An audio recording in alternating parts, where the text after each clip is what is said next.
He was 32 years old and he had nothing to show for it. Not nothing in the dramatic movie villain sense. He had an apartment. He had a second-hand Toyota that started on most mornings.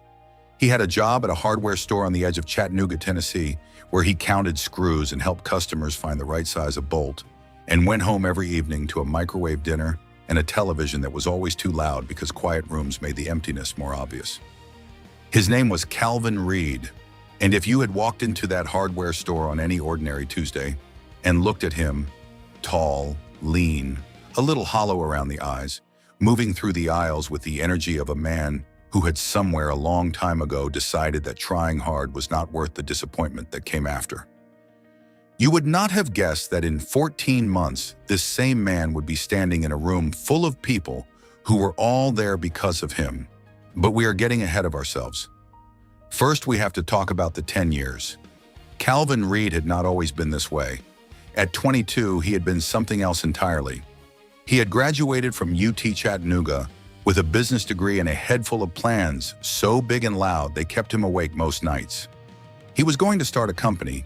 He had an idea, a real one, the kind that arrived fully formed one afternoon in his junior year and would not leave, for a logistics platform that connected small local farms directly to restaurant kitchens, cutting out the middlemen who were eating the profit on both ends. He had pitched it to 3 people, and all 3 had leaned forward in their chairs. He had everything a beginning needs: the idea, the energy, the hunger. And then, at 23, his mother got sick. He came home to Chattanooga for what he told himself would be 3 months. He got the job at the hardware store because it paid weekly, and the medical bills did not wait for anything. 3 months became 6, 6 became a year. His mother recovered slowly, then fully, then completely. And by the time she was well enough that Calvin had no practical reason left to stay, something had quietly and completely changed inside him. The hunger was gone. He could not explain it. He still had the idea. He could still recite it in his sleep. But the fire that had made it feel urgent, impossible, and worth betting everything on had gone out somewhere in the 18 months of hospital waiting rooms and double shifts and microwave dinners. And trying to relight it felt like trying to start a fire with wet wood. He tried twice. Both times the effort faded within weeks. Both times the comfortable numbness of the hardware store pulled him back like a current he had stopped fighting. And so the years went, 1, then 3, then 5, then 10. Each one quieter than the one before. Each one carrying a little more of the weight of unlived potential sitting in the chest of a man who had stopped believing the weight meant anything. The saddest waste is not the life destroyed by disaster. It is the life dissolved by days that asked nothing and received exactly that. It was a Thursday in October, the kind of Tennessee autumn day that cannot decide between summer and winter and lands somewhere in a cool golden in-between. And Calvin was walking home from his shift at the hardware store the long way because he had nowhere to be. And the long way went past a park where the trees had turned the particular orange that only October makes possible. He was not thinking about anything important. He was thinking about whether there was enough milk left for cereal and whether the game started at 7 or 8. He almost walked right past the old man. He was sitting on a bench at the edge of Coolidge Park, a man who looked to be in his middle 80s, wearing a brown cardigan buttoned to the top despite the warmth of the afternoon, a canvas bag beside his feet. His white head bent over a folded piece of paper that he was reading and rereading with the troubled expression of someone who is trying to understand something and not getting there. Calvin noticed him the way you notice most things when you are on autopilot. Registered, filed, moved past. He had taken 4 more steps when something made him stop. He did not know what it was. It was not a voice. It was not a dramatic internal debate between his better and worse angels. It was something smaller and quieter than that. A feeling, almost physical, like a hand on the back of his shoulder that applied no pressure at all but was simply there, present, impossible to pretend he had not felt. He turned around. He walked back to the bench. He sat down beside the old man, not too close, and said, "You need some help with something?" The old man looked up. His eyes, behind thick-frame glasses that had been repaired at the hinge with a strip of medical tape, were sharp and brown and entirely alert despite the age around them. He held up the piece of paper. It was a printed map of the bus routes across Chattanooga. He was trying to find his way to a medical appointment on the north side of town, and the buses had changed their numbers in a recent city update, and nothing on the paper matched what he was seeing on the signs. Calvin looked at the map. He looked at the signs. He spent about 8 minutes sorting it out, walking with the old man to the correct stop 2 blocks away, waiting with him until the bus actually came, because the old man was not entirely steady on his feet, and Calvin did not feel right leaving before the bus arrived. When the bus came, the old man got on, turned in the doorway, and looked back at Calvin with an expression that was more than gratitude.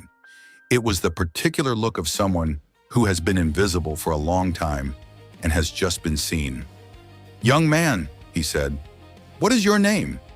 "Calvin," Calvin said. "Calvin Reed." The old man nodded once, as if the name meant something, or would.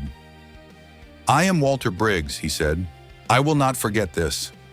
The bus doors closed. Calvin stood on the sidewalk for a moment, hands in his pockets, then turned and walked home. He heated up a microwave dinner. The game started at 7:30. He thought nothing more about it. Walter Briggs was not simply an old man confused by bus routes. He was the retired founder of a regional food distribution company that had operated across 6 southeastern states for 30 years before he sold it at 74. He was the kind of man who had spent his entire working life watching problems in the food supply chain, specifically the gap between small local farms and the restaurants and institutions that wanted their produce but had no efficient way to reach them, and who had been approached 3 times in retirement by young people with ideas for solving that problem, and 3 times had walked away unconvinced. He had also, 2 weeks before sitting on that bench in Coolidge Park, mentioned to his daughter that he was quietly looking for someone worth believing in, not an idea, a person, someone whose character he could see before he saw their pitch. He had not expected to find that person on an October sidewalk helping him find a bus. But Walter Briggs had spent 83 years watching people, and he knew, with the quiet certainty of a man whose whole career had been built on reading situations correctly, that what Calvin Reed had just done was not a small thing dressed in small clothing. It was a large thing that had chosen, as large things often do, to arrive without announcement. He did not forget the name. Character is not what you do when the world is watching. It is what you do on a Thursday afternoon when nobody is watching and you almost kept walking but did not. 3 weeks after the bench, a letter arrived at the hardware store addressed to Calvin Reed. His manager handed it to him during a slow afternoon with the mildly suspicious expression of a man who had never received personal mail at work and therefore assumed it indicated trouble.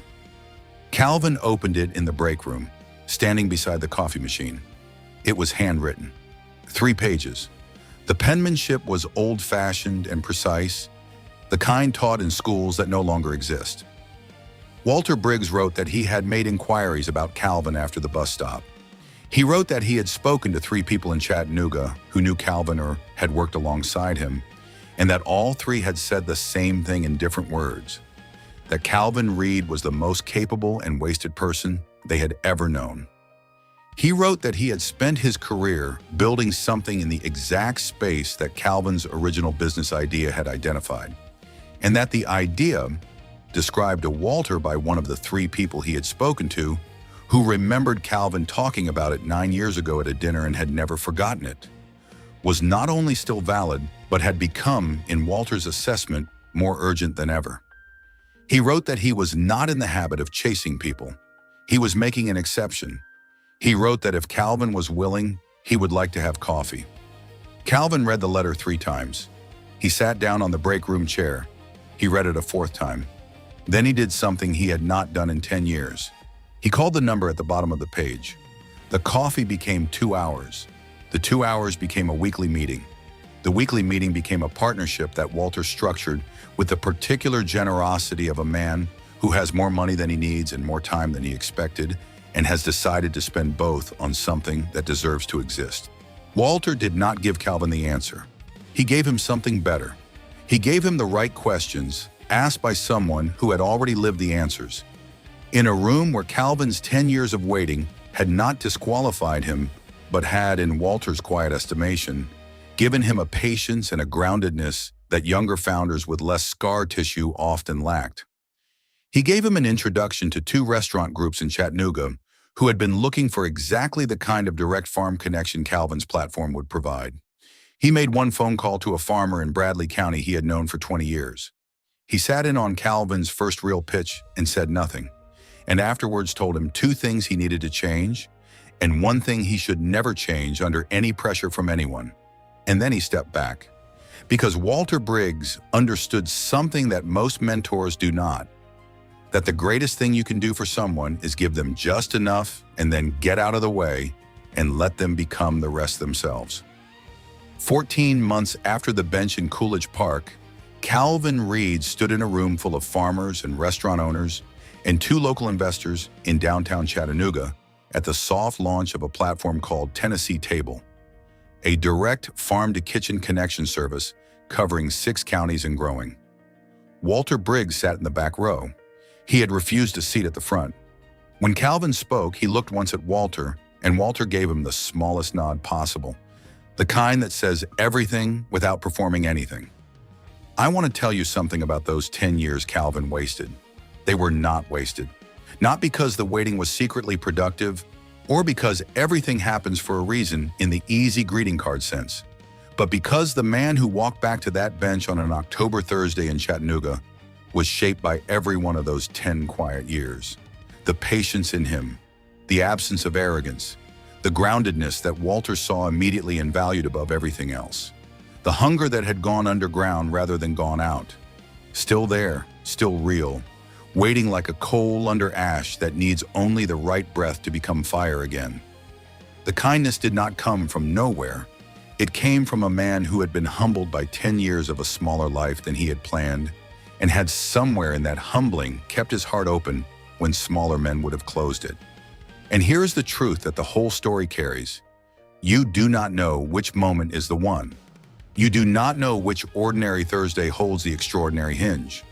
You do not know which bus stop, which bench, which 4 extra steps back toward a person you almost walked past contains the thing that changes your entire trajectory, which means only one thing. Every moment has to be treated as if it might be that moment. Every person you pass has to be seen as if they might be the person, not with exhausting hypervigilance, but with a simple, open, unhurried willingness to turn around when something quiet and impossible to name taps you on the shoulder and says, "Go back. This one matters." Calvin Reed did not help Walter Briggs because he expected a return. He helped him because there was an old man on a bench who needed 8 minutes of someone's time, and Calvin had 8 minutes and a functioning conscience and not quite enough selfishness to keep walking. That is all it was. That is all it ever needed to be. The 10 years were not the story. The 8 minutes were, and somewhere on some ordinary afternoon that looks exactly like every other ordinary afternoon, your 8 minutes are waiting. The only question is whether you will walk past them or turn around. Turn around. The life you were supposed to live might be 2 steps behind you,